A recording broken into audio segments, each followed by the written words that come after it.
Hello, and welcome back to Thone's Nibbles. This is number 16 in the series, and it comes from Matthew 16.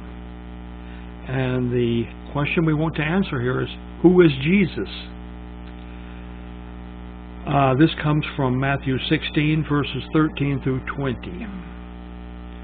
When Jesus came into the region of Caesarea Philippi, he asked his disciples, saying, "Who do men say that I am, the Son of Man, am?" So they said, "Some say John the Baptist, some Elijah, and others Jeremiah or one of the other prophets." He said to them, "But who do you say that I am?"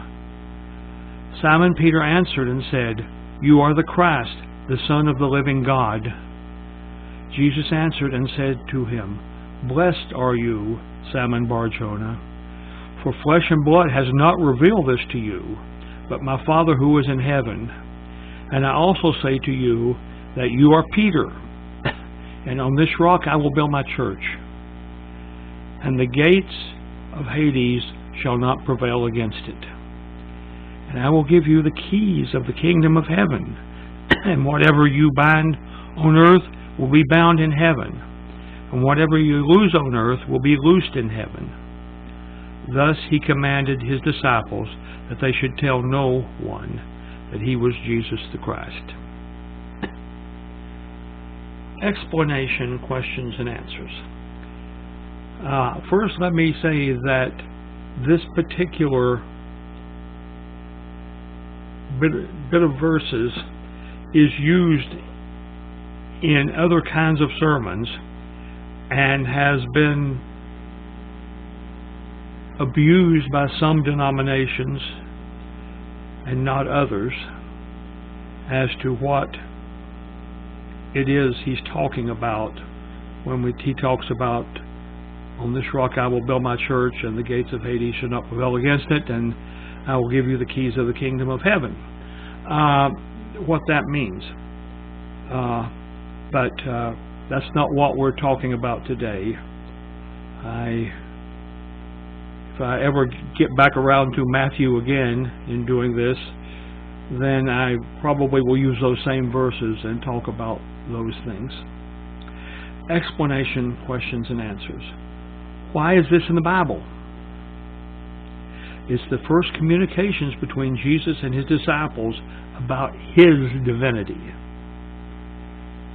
The disciples have thought he was divine, and he has acted divine.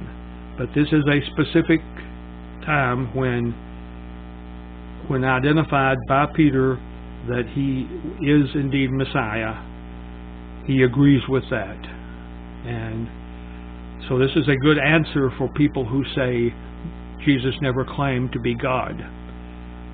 In this particular phrase, he most certainly did, and particularly, obviously, if you understand the Jewish concept of Messiah.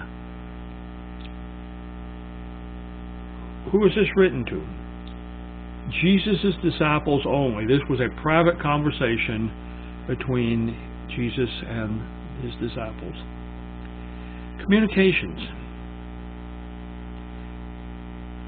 Jesus speaks of the disciples about their role in the eventual ministry. The application to my life: I will understand the importance of this encounter in the light of the implications to the local church. The message from God to me: the gates of hell are under attack by God's true churches daily. And my personal response to all of this: these great truths are often misinterpreted. Also, I must be careful in my speech to others and my response to others' commentary, because interpreting the Scripture is not a trivial matter. It's a matter of seriousness and in a certain sense an open mind, because if you just read it for what it says, it's relatively easy quite often to interpret it. But if you read it with an agenda already in your head, sometimes you may read it incorrectly. So that completes this lesson, and I'll see you next time.